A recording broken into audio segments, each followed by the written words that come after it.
चितवनको चेपाङ समुदाय सधैँ भोट बैंकका रूपमा मात्र प्रयोग हुँदै बस्तीमा न्यूनतम आधारभूत आवश्यकता समेत पुग्न सकेन।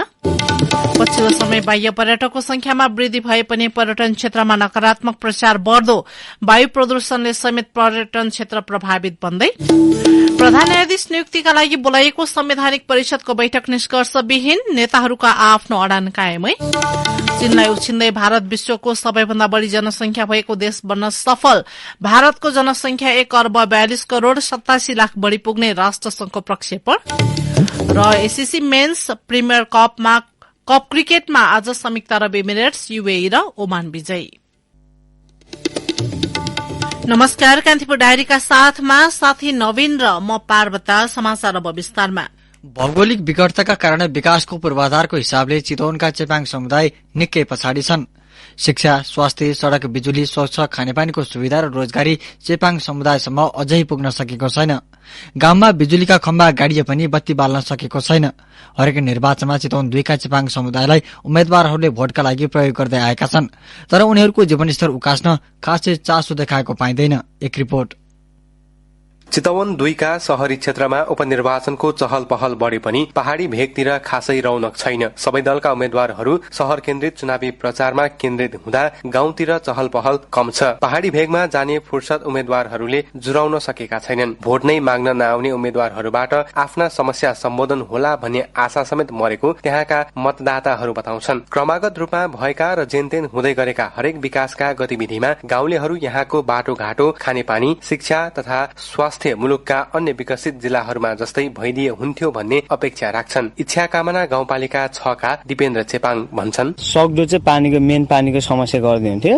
गाउँठाउँमा यता पहाडी भेगमा बिजुली लाइनहरू पुगेको छैन, उनीहरूलाई सक्दो बिजुली लाइनको व्यवस्था। अब बाटोको समस्याहरू छ, त्यो नली तपाईहरु उतै जानु भएपछि देता देख्नुहुन्थ्यो बाटो कस्तो छ के छ भनेर, तपाईँ सबै बुझ्नुहुन्थ्यो हैन। त्यस बाटोको समस्याहरू समाधान गर्दै हुन्थ्यो जस्तो लाग्छ। पानीको स्रोतको अभावमा खाद्य वस्तु उत्पादन नभएकाले यहाँका समुदायलाई दैनिक जीवन कटाउन कठिन छ। पहिलेका तुलनामा मोटर बाटो भए पनि कच्ची सड़क र यातायातका साधनको अभावले अहिले पनि चेपाङ गाउँमा पुग्न समस्या छ। स्थानीय सुरेन्द्र चेपाङ जुन पार्टीका उम्मेद्वारले जिते पनि स्थानीयको जीवनस्तरमा परिवर्तन नहुनु दुःखद भएको सुनाउँछन्। हाम्रो गाउँठाउँमा खासै भन्नुपर्दा खाने पानीको नै मेन समस्या। आरआरएन संस्थाले चाहिँ पानीको त व्यवस्था गरेछ, तैपनि समयमा चाहिँ पानी चाहिँ नआइदिने, धारामा चाहिँ पानीको अभाव। चुनाव जितेर गइसकेपछि प्राय माथि केन्द्रका नेताहरू प्राय यहाँ चाहिँ आउँदैनन् कि हामीलाई भोट दिनुहोस्, हामीले अब हामी पानीको व्यवस्था गरिदिन्छु, बाटोघाटोको व्यवस्था गरिदिन्छु भन्नुहुन्छ, तर उहाँहरू प्राय आउनुहुन्न कि। जितेर जान्छ, यहाँनिर आउने भनेको जब चुनाव आए त्यतिखेर मात्रै माहौल तताउन मात्रै आउने हो यहाँनिर। चेपाङ समुदाय अझै पनि गरिबीको रेखामुनि छ। गरिबीको रेखामुनि रहेको समाजलाई तत्काल रोजगारीमा आबद्ध गराउन सकिए केही आधारभूत आवश्यकता पूरा गर्न सकिने स्थानीयको भनाइ छ। स्थानीय चन्द्र बहादुर चेपाङ भन्छन्, जसले जिते पनि, जुन पार्टीले जिते पनि हामी पार्टीको रूपले नहेरौं विकासको लागि। कहाँ कमी कमजोरी छ, चेपाङहरूको त झन् धेरै अजुकहरू छन्। यो हेर्नुहोस्, तपाईँ आफै आएर देखिसक्नु भयो कति अजुक कमजोरी छ। यहाँ बसी खानु पनि उधार लाग्छ। यहाँ हेर्नुहोस्, तैपनि बसेर यहाँ कति 3 पुस्ता कटाइसक्यो, यहाँ आँखा चाहिँ लगाएको छैन। जो कसैले जिते पनि यहाँ ध्यान आकर्षण चाहिँ दिदिनु होला र आएर के कमी कमजोरी छ उहाँहरूले अनुसन्धान गरिदिनु होला। शिक्षा, स्वास्थ्य र रोजगारी चेपाङ समुदायसम्म अझै पुग्न सकेको छैन। आर्थिक अवस्था कमजोर भएकै कारण चेपाङ समुदायका बालबालिका बाल श्रम गर्न बाध्य छन्। स्थानीय शिक्षक सुख बहादुर गुरुङ आफ्नो गुनासो यसरी पोख्छन्। खानेपानीको समस्याहरू छ र त्यस्तै गरेर विद्यालय जाने बालबच्चाहरू झन् एकदम न्यून छ। गए पनि जुन विद्यालय टेकेर पढ्न सक्दैन, जुन अब कल्लो उमेरमा 14-15 वर्षमै बिहा गर्ने समस्या छ। कसैको अब आर्थिक स्थिति कारणले आधारित 14-15 वर्ष बच्चाहरू होटलमा गएर भाँडा माझेर चाहिँ जीविका चलाउने, जुन पढ्ने अवस्थामा होटलमा गएर भाँडा माझ्नु पर्ने अवस्था छ। त्यस कारणले गर्दाखेरि यहाँको जुन चेतनाको स्तर कमी भएको कारणले यसलाई सुधार्नु पर्ने अवस्था मैले देखिन्छ। शिक्षाको कमीका कारण अहिले पनि चेपाङ बस्तीमा बाल विवाह घट्न सकेको छैन। स्वास्थ्य चौकीमा दक्ष जनशक्ति स्रोत साधनको अभाव कायमै छ, जसका कारण सामान्य औषधि उपचार नपाएर अकालमै ज्यान गुमाउनेहरूको संख्या पनि उस्तै छ। शिक्षा, जनचेतना, मोटर बाटो र एम्बुलेन्सको अभावमा सुत्केरीले समयमै उपचार नपाउँदा ज्यान गुमाउनु परेको अवस्था विद्यमान छ। आफ्ना यस्ता समस्याको समाधान चुनाव जितेर जानेले गरिदिउन् भन्ने उनीहरूको चाहना छ, तर यो चाहना पूरा हुन अझै कति चुनाव उनीहरूले खेप्नु पर्ने हो भन्ने थाहा छैन। रेडियो कान्तिपुरका लागि सूरज राजथला, इच्छा कामना, चितवन। अब कान्तिपुर सविस्तार।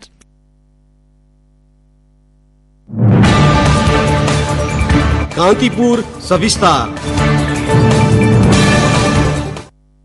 नेपालमा पछिल्लो समय पर्यटन व्यवसाय आस्था लाग्दो देखिएको छ। सरकारी तथ्याङ्कले पनि नेपालमा पछिल्लो समय बाह्य पर्यटकको संख्यामा वृद्धि भएको देखाएको छ। तर भूकम्पका कारण भत्किएको पुरातात्विक महत्व बोकेका भौतिक संरचनाको पुनर्निर्माण हुन नसक्नु र पर्यटन क्षेत्रको प्रवर्धनका निम्ति असाध्य महत्वपूर्ण मानिएको सड़क पूर्वाधारको निर्माण समयमै पूरा नहुनुले नेपालप्रति बाह्य पर्यटकको दृष्टिकोण सकारात्मक नभएको पर्यटन व्यवसायीहरूको बुझाइ छ। त्यस्तै राजधानी शहर काठमाडौँ विश्वको दूषित शहरको रूपमा सूचीकृत हुनुले पनि पर्यटन क्षेत्रमा बढ्दो नकारात्मक प्रचारलाई बल पुर्याएको छ।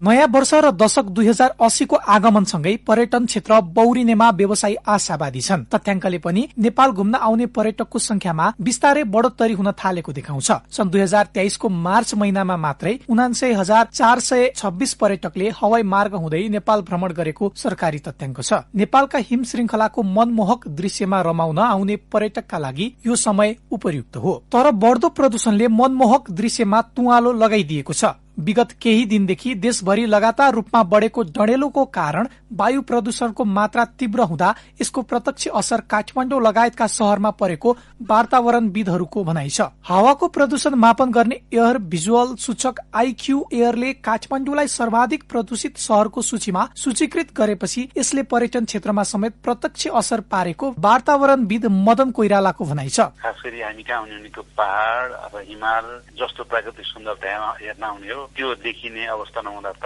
अलिकति असन्तुष्टि दिक्क लाग्ने कुरा हुन्छ जस्तो लाग्छ। जीवनशैली विकासको चरणले गर्दा धुलो वायुमण्डलमा थुप्रिन्छ, त्यसले गर्दा नै हामीले यो अवस्था भोग्नु परेको। अहिले काठमाडौँको AQI 190 भन्दा माथि रहेको र सो अझ बढ्न सक्ने वातावरणविदहरूको दावी छ। राष्ट्रिय विपद जोखिम न्यूनीकरण तथा व्यवस्थापन प्राधिकरणका अनुसार एकै दिन मात्र 1134 ठाउँमा आग लागि भएको थियो। डढेलो र सड़क निर्माणका क्रममा उड्ने धुवाका कारण वातावरण प्रदूषित हुनुले यसको असर नेपालको पर्यटन क्षेत्रमा परेको सरकारी अधिकारीहरू समेत स्वीकार गर्छन्। भारत लगायतका अन्य राष्ट्रमा काठमाडौँ विश्वको प्रदूषित शहर भनेर प्रचार प्रसार समेत भइरहेका कारण नेपाल आउने पर्यटकमा यसको असर परेको बताउँछन् नेपाल पर्यटन बोर्डका सूचना अधिकारी मणिराज लामिछाने। इन्डियाको विभिन्न मिडियाहरूतिर र अन्य मिडियामा पनि यो नेपाल चाहिँ संसारको सबभन्दा बढी प्रदूषित शहर भनेर आइरहेको छ हैन। प्रदूषित भएको ठाउँमा जानलाई मान्छेले विचार गर्ने भयो। राम्रो पक्ष चाहिँ के छ भने नेपालमा आउनु बढी भन्दा बढी टुरिस्ट चाहिँ तपाईँको यो हिमाल पहाडतिर जान्छन् कि।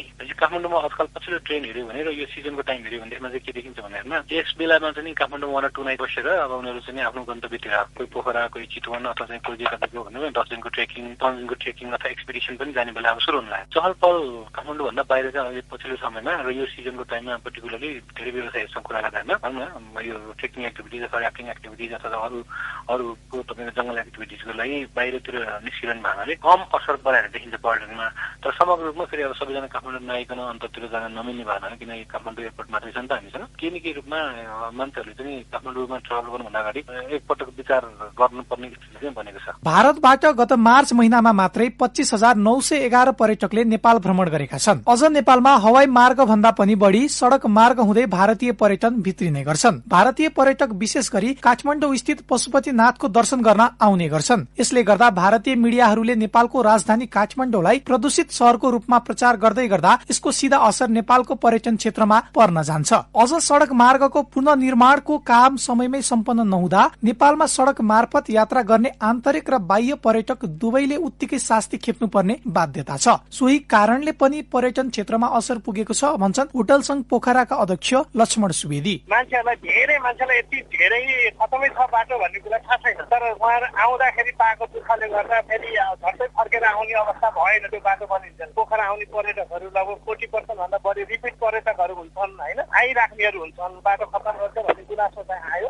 त्यही बाटो धुनाले र दुर्घटना कारणले गर्दाखेरि अब यो 19 भन्दा अगाडि यति बेला 70-80% पर्यटकहरू पोखरामा हुने बेलामा 30% 35%मा झर्यो। अब हाम्रो दबाब जति सक्दो चाँडो चाहिँ यो बाटोलाई बनाइसक्नुपर्छ भन्ने खालको अस्ति पर्वत मन्त्रीज्यूलाई पनि हामीले एक कुरा राखियो। पर्यटनमा एकदमै ठूलो असर चाहिँ पारेको यथार्थ हो। नेपाल आउने पर्यटकको बसाई लम्बाउन पर्यटकीय वातावरण निर्माण पनि पहिलो र न्यूनतम शर्त हो, जसमा धुलो रहित शहर स्वच्छ हावापानीसँगै पुरातात्विक महत्वका संरचना त पर्ने नै भए तर तर भूकम्पबाट क्षतिग्रस्त भएका पुरातात्विक महत्व बोकेका भौतिक संरचना 8 वर्ष बितिसक्दा समेत पूर्ण निर्माण हुन नसक्नु समग्र राष्ट्रका लागि दुःखद कुरा हो। पुरातात्विक महत्व बोकेका संरचनाको पूर्ण निर्माण हुन नसक्नुले समेत पर्यटन क्षेत्रमा असर पर्ने गरेको मत प्रकट भइरहेका छन्। नेपाल आउने पर्यटकलाई फेरि लोभ्याएर पुनः ल्याउन सक्ने स्थिति नरहेको पर्यटन व्यवसायीहरूको भनाइ छ। Nepal association of tour and travel एजेन्टका महासचिव कुमार मणि थपलिया भन्छन्, जुन ठाउँमा गए पनि अब जलगाको बेलाको मोनुमेन्ट्सहरू अहिलेसम्म कम्प्लिट भएको छैन, त्यहाँ पनि बार लाएर ठुल्ठुलो पिलरहरू ठडाइरहेको छ फलामकोहरू होइन। जब जब सिजन ठ्याक्क मुखमा आउँछ अनि थमेलकोमा चाहिँ सबसे धेरै मान्छे टुरिस्टहरू पुग्ने ठाउँ हो, त्यो ठाउँमा चाहिँ खाल्डो खनेर बिजुली काम गर्छ होइन। जुन कुरा राति बिहान गर्न सक्छ दिउँसै गर्छ होइन। जब काठमाडौँबाट पोखर जानुहुन्छ त्यसलाई 4-5 घण्टा पुग्थ्यो, अहिले 11 घण्टा लाग्छ, 10 घण्टा लाग्छ। दुबईको डिजर्ट सफारी गरे जस्तो धुलो मुडो छ होइन। अनि मान्छेले के एक्सपिरियन्स गर्छ भने नेपाल त यस्तो सधैँ पोहोर आउँदाखेरि पनि यस्तै भन्थ्यो, अहिले पनि यस्तै भन्छ, सधैँ यस्तै अन्धकस्तो रहेछ भन्ने मान्छेको फिल परिसकेको छ होइन। राम्रो फिल गुड एक्सपिरियन्सहरू छैन, मैले मान्दैन। कहिले महाभूकम्पले त कहिले कोरोना महामारीका कारण थिलो बनेको नेपालको पर्यटन क्षेत्र सधैँ मर्कामा छ। पछिल्लो समय पर्यटकको संख्यामा वृद्धिले केही आशाका किरण देखिए तापनि पूर्ण निर्माण समयमै सम्पन्न नहुनु र प्रदूषित वातावरणले गर्दा पुनः सो क्षेत्र असरमा परेको विज्ञहरूको बुझाइ छ। एकातिर अत्याधिक वायु प्रदूषण हुनु र अर्कोतिर विकास निर्माणका काम समयमै सम्पन्न नहुनुले आम स्वास्थ्यमा त असर गर्ने नै भयो, मुलुकको आर्थिकोपार्जनको प्रमुख पाटो मध्येको एक पर्यटन क्षेत्रको स्वास्थ्यमा पनि दीर्घ असर पुर्याउने देखिएको छ। रेडियो कान्तिपुरका लागि मनिष अधिकारी। कान्तिपुर सविस्तार। कान्तिपुर डायरीमा अब ब्रेकको पालो। ब्रेकपछि अब बाँकी प्रसंग। प्रधान न्यायाधीश सिफारिश गर्न बसेको संवैधानिक परिषदको बैठक निष्कर्षविहीन बनेको छ। सिंहदरबार स्थित प्रधानमन्त्रीको कार्यालयमा आज बिहान बसेको बैठकमा प्रधान न्यायाधीश नियुक्तिका विषयमा छलफल भए पनि ठोस निष्कर्षमा पुग्न सकेन। बैठकपछि संचारकर्मीहरूसँग कुरा गर्दै उपप्रधान तथा रक्षा मन्त्री पूर्णबहादुर खड्काले अर्को बैठकमा निष्कर्षमा पुग्ने गरी नेताहरूबीच छलफल भएको बताउनुभयो। उहाँले भन्नुभयो, परिषदको बैठक बस्यो, प्रधान न्यायाधीश नियुक्तिसँग सम्बन्धित विषय एजेन्डा थियो, त्यो एजेन्डामा छलफल भयो, बैठक चाहिँ स्थगित भयो। अहिले छलफल भयो, प्रधान न्यायाधीश नियुक्ति सम्बन्धी कुरा छलफल भयो बैठकमा, छलफलपछि अहिले बैठक चाहिँ स्थगित भयो। अब त्यो त बोलाएपछि अहिले नेताहरूको आफ्नै व्यस्तताले छोटो समयका लागि बसेको बैठकमा नेताहरूले आफ्नो अडान राखेका थिए। बैठकमा प्रतिनिधि सभाका सभामुख देवराज घिमिरे, राष्ट्रिय सभा अध्यक्ष गणेश प्रसाद तिमल सिन्हा, उपसभामुख इन्दिरा राणा, उपप्रधान एवं रक्षा तथा कानून न्याय तथा संसदीय मामिला मन्त्री पूर्णबहादुर खड्का र प्रमुख प्रतिपक्षी दलका नेता केपी शर्मा ओली सहभागी हुनुहुन्थ्यो। गत सोमबार एमाले अध्यक्ष ओलीको निवास बालकोटमा बसेको प्रमुख 3 दल बीचको बैठकले संवैधानिक परिषदको बैठक डाकेर प्रधान न्यायाधीश नियुक्तिको सिफारिश गर्ने सहमति थियो।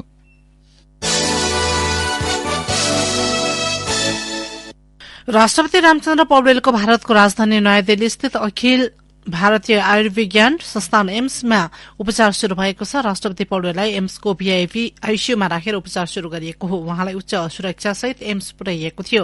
राष्ट्रपति पौडेलका छोरा चिन्तन पौडेलका अनुसार उहाँको उपचारमा एम्स अस्पतालका पल्मोनरी क्रिटिकल केयर तथा स्लीप मेडिसिन विभागका प्रमुख प्राध्यापक डाक्टर अनन्त मोहन र आईसीयू विज्ञ डाक्टर पुनित मिश्रको टोली संलग्न रहेको छ। चिकित्सकहरूले राष्ट्रपतिको नेपालमा गरिएका लगभग सबै परीक्षणहरू पुनः दोहोर्याउनुका साथै केही थप परीक्षण पनि गरिने जनाएका छन्। शिक्षा विज्ञान तथा प्रविधि मन्त्री अशोक राईले संसदको हिउँदे अधिवेशनमा संघीय शिक्षा ऐन प्रस्तुत गर्ने तयारी भएको बताउनु भएको छ।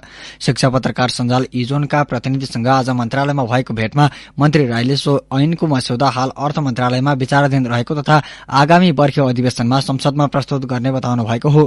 त्यस्तै विदेशमा भाषा अध्ययन गर्न चाहनेका लागि स्थगित गरिएको अनुमति पत्र एनओसीको निर्देशिकामा समीक्षा गर्ने तयारी भएको मन्त्री राईको भनाइ छ। सो निर्देशिका संशोधनका लागि मन्त्री परिषदमा लैजानु नपर्ने भएका कारण समीक्षा बैठकबाट निर्णय गरिने उहाँले बताउनुभयो। विदेशमा भाषा अध्ययनका लागि शिक्षा मन्त्रालयले एनओसी बन्द गरेपछि शैक्षिक परामर्श संस्थाले खुलाउन लबिङ गरिरहेका छन्। स्वदेशमा उत्पादित विद्युतीय सवारी साधनले दर्ताको प्रमाणपत्र पाउन नसकेको र स्वदेशी मोटरसाइकलमा सवार हुने सवारी धनीलाई ट्राफिक प्रहरीले अनावश्यक दुःख दिने गरेको भन्दै राष्ट्रिय स्वतन्त्र पार्टीका सांसद असीम शाहले छुट्टै ऐन निर्माणका लागि सरकारको ध्यानाकर्षण गराउनु भएको छ। यातायात व्यवस्थापन कार्यविधि निर्देशिका 2060 र संशोधन 2074 मा सवारी दर्ताका लागि भन्सार प्रज्ञान पत्र र भन्सार महसुल अनिवार्य गरिदा मुलुकभित्रै बनेका सवारी साधन दर्ता हुन नसकेका हुन्। प्रतिनिधि सभाको आजको बैठकको शून्य समयमा बोल्दै सांसद शाहले 2 पाङ्ग्रे विद्युतीय मोटरसाइकल र 3 र 4 पाङ्ग्रे सवारी र नेपालमै एसेम्बल्ड हुने सवारीलाई दर्ता गर्न छुट्टै ऐन निर्माणको माग गर्नुभयो। हाम्रो कानूनको परिकल्पनामा के रहेछ भने नेपालमा चल्ने सवारी साधन विदेशबाटै आउनुपर्छ। यातायात व्यवस्थापन कार्यविधि निर्देशिका 2060 संशोधन 2074 मा सवारी दर्ताको भन्सार प्रज्ञापन पत्र र भन्सार महसुल अनिवार्य गरिएको छ। यही बाध्यात्मक व्यवस्थापनका कारण स्वदेशी उत्पादनले दर्ताको प्रमाणपत्र पाउन नसकेका हुन्। स्वदेशी उत्पादनलाई कानूनी मान्यता नदिएपछि नेपालमा उत्पादित सवारी साधनको दर्ताको प्रमाणपत्र नम्बर प्लेट पाउन सकेका छैन भने खरिदकर्तालाई ट्राफिक प्रहरीले नम्बर प्लेट नभएको आधारमा दुःख दिने गरेका छन्।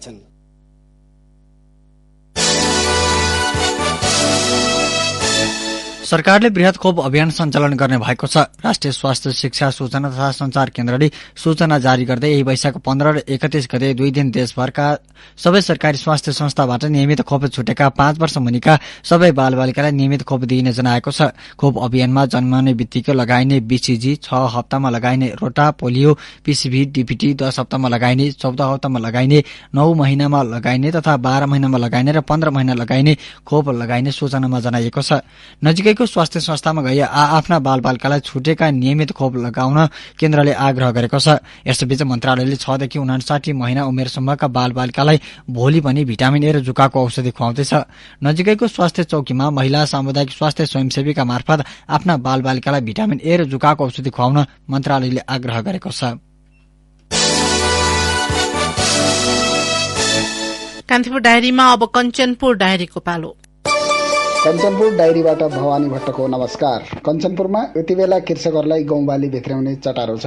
गहुँ थ्रेसिङमा ट्र्याक्टर व्यवसायले मनपरी गरेका कारण कृषकहरू मारमा परेका छन्। थ्रेसिङका लागि प्रति घण्टा 3000 देखि 3500 सम्म लिइरहेको भीमदत्त नगरपालिका 10 तिल्केनीका कृषक जगन्नाथ पन्तले बताउनुभयो। उहाँका अनुसार गत वर्ष प्रति घण्टा 1800 लिने गरेका थिए। इन्धनको मूल्य बढेको भन्दै व्यवसायहरूले मनपरी रकम लिइरहेका हुन्। केही स्थानीय तहले थ्रेसिङको दर निर्धारण गरे पनि अधिकांशले यसतर्फ चासो दिएका छैनन्। कञ्चनपुरमा बेदकोट र शुक्लाफाटा नगरपालिकाले प्रति घण्टा 2500 दर निर्धारण गरेका छन्। गर्मी बढेसँगै शुक्लाफाटा राष्ट्रिय निकुञ्जमा डढेलोको प्रकोप शुरू भएको छ। करिब 1 सातादेखि निकुञ्जको आधा दर्जन क्षेत्रमा डढेलो लागेको हो। अहिले बस्तीसँगै जोडिएको क्षेत्रमा डढेलो लागेको छ। डढेलोका कारण 7-8 हेक्टर वन क्षेत्र प्रभावित भएको निकुञ्ज प्रशासनले जनाएको छ। निकुञ्जका सहायक संरक्षण अधिकृत रोशन सिंह ठगुन्नका अनुसार मालुमेला, मंगलसेरा, साइलिन सफारीको बाटोमा डढेलो लागेको छ। अहिले डढेलो नियन्त्रणका लागि निकुञ्जले नियमित रूपमा अनुगमन तथा फायर लाइन बनाउने र सफा गर्ने काम गरिरहेको छ। काठे पुल र मचानहरू जोगाउनुका साथै डढेलो नियन्त्रणको प्रयास भइरहेको ठगुन्नाले बताउनुभयो। कञ्चनपुरमा केही दिन यता कोरोना संक्रमणको जोखिम बढ्दै गएको छ। भारतबाट घर फर्किने सँगै जिल्लामा समेत नियमित रूपमा संक्रमण देखिन थालेपछि जोखिम बढेको हो। कोरोना संक्रमणसँगै गत आइतबार एक महिलाको मृत्यु भएको छ। कैलालीको सेती प्रादेशिक अस्पतालमा उपचारका क्रममा 73 वर्षीय महिलाको मृत्यु भएको हो। अहिले जिल्लामा सक्रिय संक्रमितको संख्या 10 पुगेको छ भने भारतबाट घर फर्किनेहरूमा नियमित रूपमा संक्रमण देखिरहेको जिल्ला स्वास्थ्य कार्यालय कञ्चनपुरका वरिष्ठ जनस्वास्थ्य अधिकृत दयाकृष्ण पन्तले बताउनुभयो। महेन्द्रनगर स्थित महाकाली प्रादेशिक अस्पतालमा डायलासिस सेवा शुरू भएको छ। उपकरणहरू जडान भएको लामो समयपछि गत सातादेखि सो सेवा शुरू भएको हो। अहिले दैनिक 2 जनालाई सेवा दिने र विभागबाट निशुल्क सेवाका लागि सूचीकृत भएमा दैनिक 5 जनालाई सेवा दिन सक्ने अस्पतालका मेडिकल सुपरिन्टेन्डेन्ट डाक्टर अर्जुन भट्टले बताउनुभयो। हवस् त कञ्चनपुर डायरी आजलाई यति नै। भवानी भट्ट बिदा हुन्छु। नमस्कार। जिल्ला डायरीपछि कान्तिपुर डायरीमा पुनः ब्रेकको पालो। ब्रेकपछि अब आर्थिक प्रसंग। चालू आर्थिक वर्षको 9 महिनामा मुलुकको व्यापार घाटा अघिल्लो वर्षको तुलनामा 2 खर्ब 23 अर्बले घटेको छ। भन्सार विभागले सार्वजनिक गरेको तथ्याङ्क अनुसार गत साउनदेखि चैतसम्म मुलुकको कुल व्यापार घाटा 10 खर्ब 83 अर्ब 22 करोड़ रुपियाँ पुगेको छ। गत आर्थिक वर्षको सोही अवधिमा यस्तो व्यापार घाटा 13 खर्ब 6 अर्ब रुपियाँ बराबर पुगेको थियो। व्यापार घाटा पोहोरको तुलनामा 17% कमी भएको हो। गत वर्षको तुलनामा आयात नै 18% घटेकाले मुलुकको व्यापार घाटामा राहत पुगेको विभागले जनाएको छ।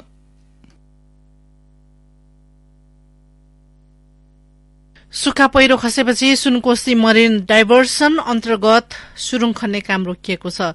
200 घनमिटर पाउडर जस्तो सुक्खा पहिरो झरेर सुरुङ खन्ने टनेल बोरिङ मेसिनलाई थिचेपछि काम रोकिएको हो। सुनसरी मरिन डाइभर्सन आयोजनाका अनुसार दायाँ बायाँ र माथिबाट पाउडर जस्तो माटो झरेपछि मेसिन अगाडि बढ्न नसक्दा काम रोकिएको हो। सुरुङ खन्ने काम असोज 28 गतेबाट शुरू भएको थियो। हालसम्म 4669 मिटर सुरुङ खनिएको छ। चुरे रेन्ज कटेर महाभारत क्षेत्रमा प्रवेश गर्न 300 मिटर बाँकी हुँदा काम रोकिएको आयोजना प्रमुख मित्र बरालले जानकारी दिनुभयो।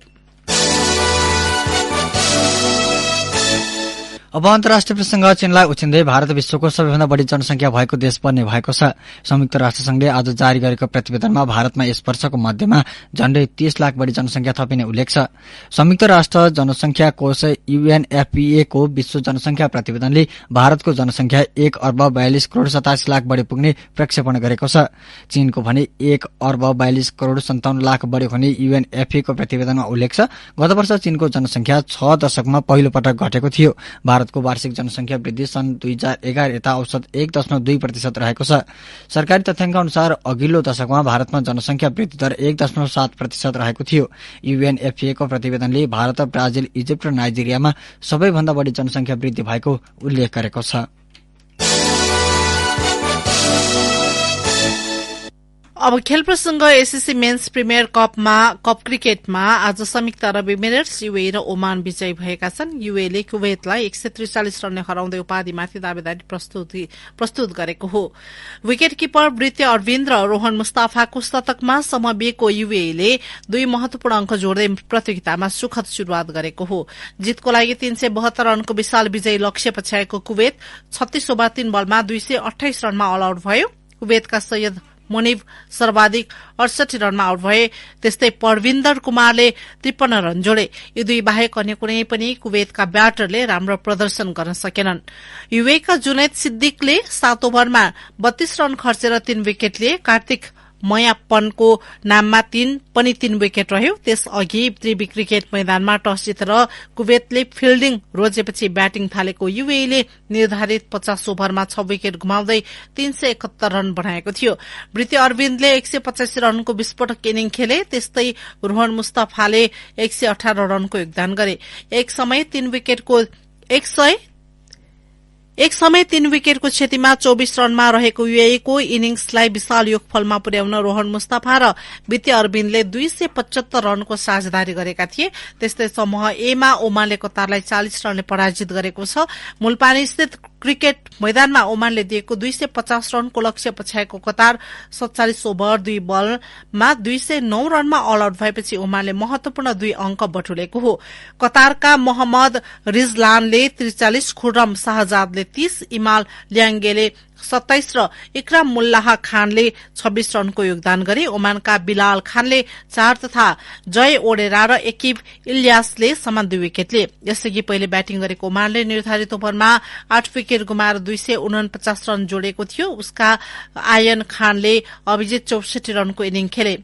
कप्तान जिसम मकसुदले 41 र सन्दीप गौडले 34 रनको योगदान गरे। कतारका मोहम्मद मुराद र आमिर फारूकले समान 3 विकेट लिए। प्रतियोगितामा भोलि समूह बी अन्तर्गत बहराइन र सिंगापुर तथा समूह एमा मलेसिया र साउदी अरेबिया बीच प्रतिस्पर्धा हुनेछ। अन्त्यमा बुलेटिनका प्रमुख प्रसंग पुनः एकपटक। चितवनको चेपाङ समुदाय सधैँ भोट ब्याङ्कका रूपमा मात्र प्रयोग हुँदै बस्तीमा न्यूनतम आधारभूत आवश्यकता समेत पुग्न सकेन। पछिल्लो समय बाह्य पर्यटकको संख्यामा वृद्धि भए पनि पर्यटन क्षेत्रमा नकारात्मक प्रचार बढ्दो वायु प्रदूषणले समेत पर्यटन क्षेत्र प्रभावित बन्दै। प्रधान न्यायाधीश नियुक्तिका लागि बोलाइएको संवैधानिक परिषदको बैठक निष्कर्षविहीन, नेताहरूको आफ्नो अडान कायमै। चीनलाई उछिन्दै भारत विश्वको सबैभन्दा बढ़ी जनसंख्या भएको देश बन्न सफल। भारतको जनसंख्या 1 अर्ब 42 करोड़ 87 लाख बढ़ी पुग्ने राष्ट्रसंघको प्रक्षेपण।